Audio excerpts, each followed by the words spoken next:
Hi, this is the story of Aprila Majid, seorang selebgram yang kebingungan karena sudah setahun suaminya yang bernama Muhammad Zaki pergi dan tidak kembali.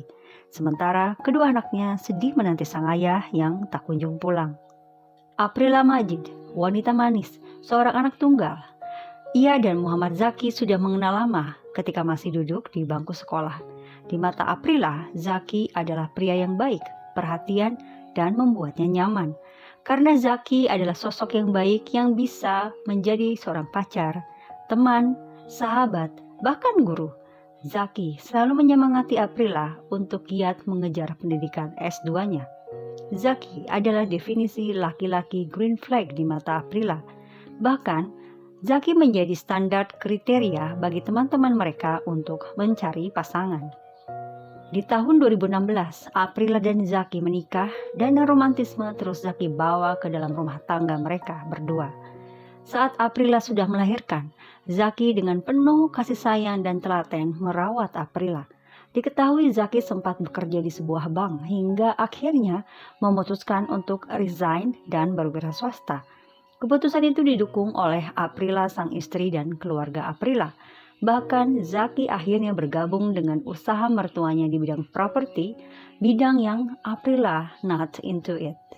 Dengan bergabungnya Zaki seakan menggantikan Aprila. Namun sebagai istri ia masih bisa mengetahui flow pekerjaan, khususnya informasi cash flow perusahaan.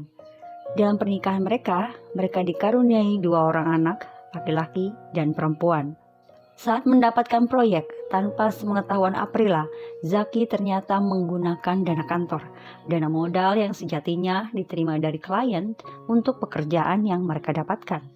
Aprila sadar betul bahwa uang di rekening khusus pekerjaan itu tidak terasa berkurang hingga sisanya hanya mencapai belasan juta. Untuk memastikan, Aprila cek ke bank dan ternyata memang ada penarikan berkali-kali. Walaupun kaget, Aprila tetap berusaha positive thinking. Dia tahu, selain dia, suaminya lah yang punya akses ke rekening itu. Zaki akhirnya mengakui kehilafannya dan meminta maaf pada Aprila serta mertua. Ia berjanji akan mengganti kerugian itu. Dalam pengakuannya, uang itu Zaki gunakan untuk investasi yang akhirnya pun dia tertipu. Long story short, untuk menutupi dana modal yang terpakai, Zaki menggadaikan harta benda keluarganya ke bank yang kemudian ia cicil tiap bulan sehingga proyek bisa terus berjalan. Hingga akhirnya Zaki mendapat bagian harta warisan yang kebetulan nominalnya sama dengan jumlah uang yang ia harus lunasi ke bank.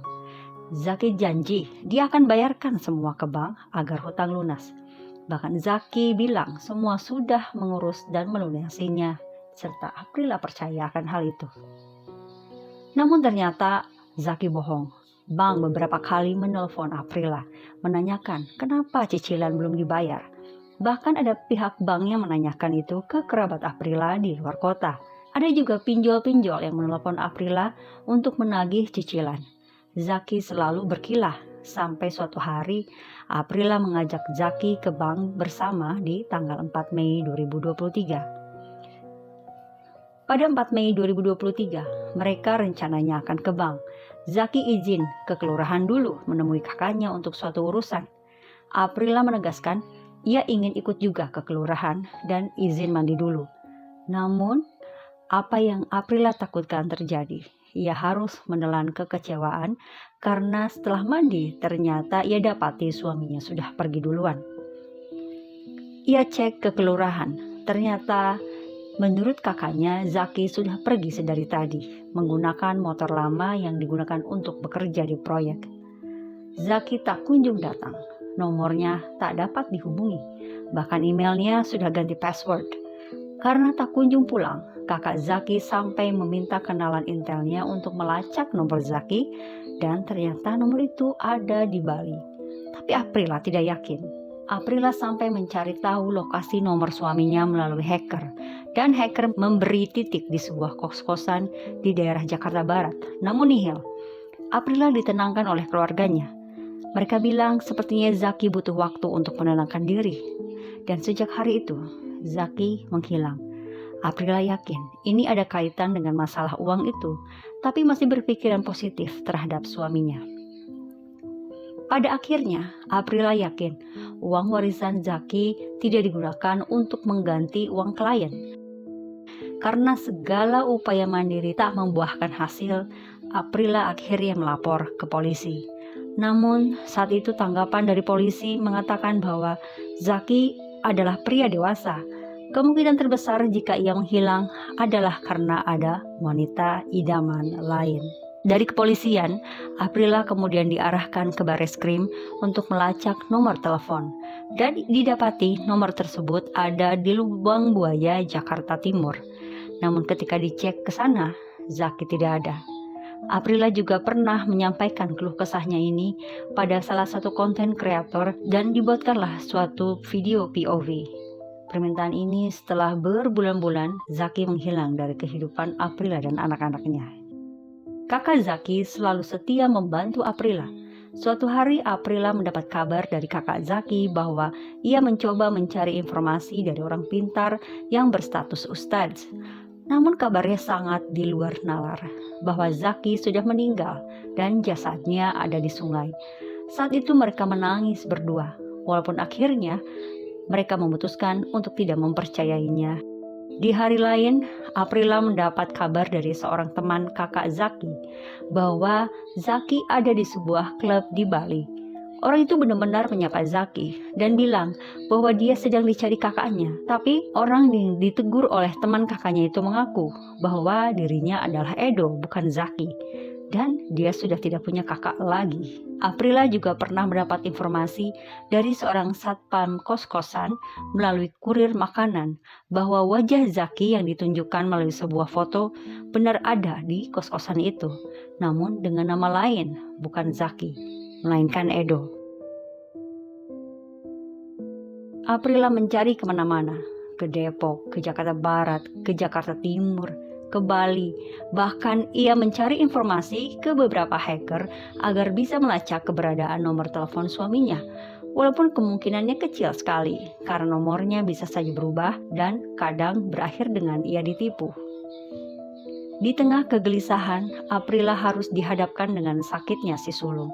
Menurut dokter bahwa anaknya sakit karena mengalami tekanan batin yang kemungkinan disebabkan oleh ketidakhadiran sang ayah. Bahkan dokter menyarankan untuk mendatangi psikolog atau psikiater. Aprila berjuang sendiri dalam penyembuhan anaknya. Dia memang tidak ingin merepotkan siapapun, bahkan orang tuanya. Di tengah mencari suaminya, Aprila masih sering mengirimkan pesan via WA dan SMS, berharap suatu hari Zaki kembali mengaktifkan nomor itu dan membaca pesannya. Di pesan itu, ia sering membagikan perkembangan kedua anaknya, termasuk ketika anaknya sakit. Hingga Aprila merasa sakit hati dengan ketidakhadiran Zaki sebagai ayah dan menghentikan aktivitasnya itu, ia menyerah untuk mencari. Namun karena desakan anak-anak yang selalu menanyakan kemana ayah mereka, Aprila akhirnya posting hilangnya sang suami di sosmed X atau Twitter pada 10 Juni 2024. Muhammad Zaki terakhir terlihat 4 Mei 2023. #Twitter Please do your magic. Tulis Aprila sembari mencantumkan sebuah doa yang berasal dari penggalan surat Ali Imran ayat 173. Ia juga turut mengunggah foto suami yang memakai sweater warna hitam. Postingan itu akhirnya direpost juga ke akun Instagramnya. Aprila pernah juga menghadiri kajian. Pada kesempatan itu, ia menyampaikan keluh kesahnya dengan maksud ingin memastikan status pernikahannya. Berbagai dukungan datang kepada Aprila, bahkan dari berbagai instansi membantu. Instansi di sini maksudnya perorangan yang bekerja di instansi yang bisa bantu melacak. Sebuah video keberadaan Zaki di klub Bali yang diambil seorang hacker akhirnya diposting di akun sosial media Aprila. Semakin membuat Aprila kaget dan terheran-heran karena setahunya suaminya bukanlah anak kelabing dan sangat jauh dari minum minuman keras. Sampai suatu hari ada informasi bahwa Zaki ada di Palembang dan titik lokasinya pun sudah diterima oleh Aprila. Berbagai informasi Aprila terima hingga diketahui Zaki sudah mempunyai pacar. Aprila melihat foto mereka berdua. Hati hancur. Tapi Aprila ingin tahu, demi anak-anak. Banyak sekali orang yang mendukung dan memberi kekuatan. Bahkan ada yang memberikan informasi di mana pacar Zaki bekerja, yaitu di sebuah bioskop di mall di Palembang. Aprila dan kakak Zaki bertolak ke Palembang. Di Palembang mereka menuju titik yang diinformasikan. Namun Zaki tidak ada di situ. Lalu mereka ke bioskop, tempat pacar Zaki yang bernama Mary bekerja.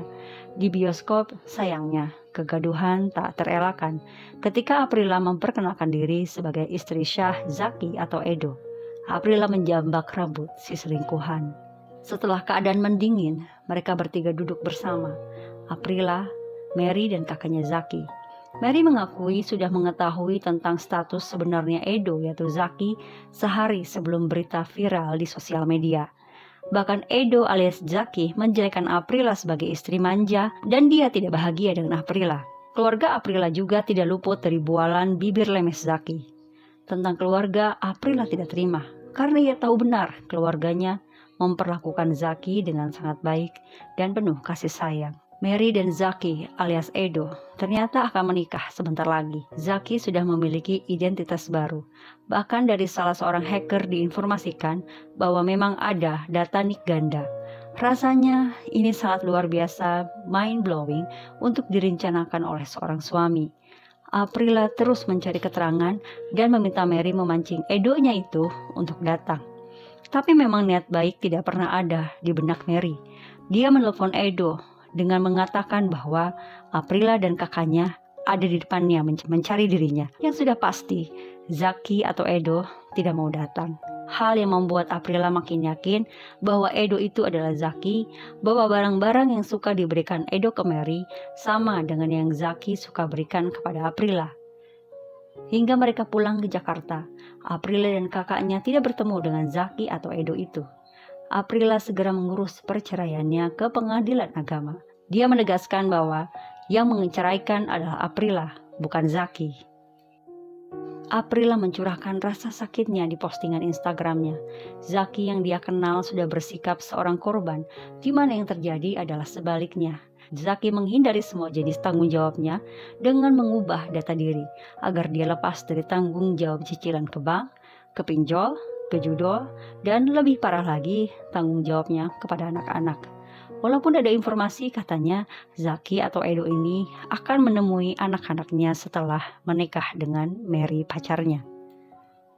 Kenyataan memang seringkali tidak seperti yang diinginkan. Kejujuran seringkali menyakitkan. Aprila memilih itu demi kepastian, bukan untuk dirinya, tapi untuk anak-anak yang akan tumbuh tanpa sosok ayah kandung. Ikhlas memang seringkali datang di antara kesedihan dan kehilangan diiringi dengan senyuman dari suatu rasa sakit yang sedang menimpa.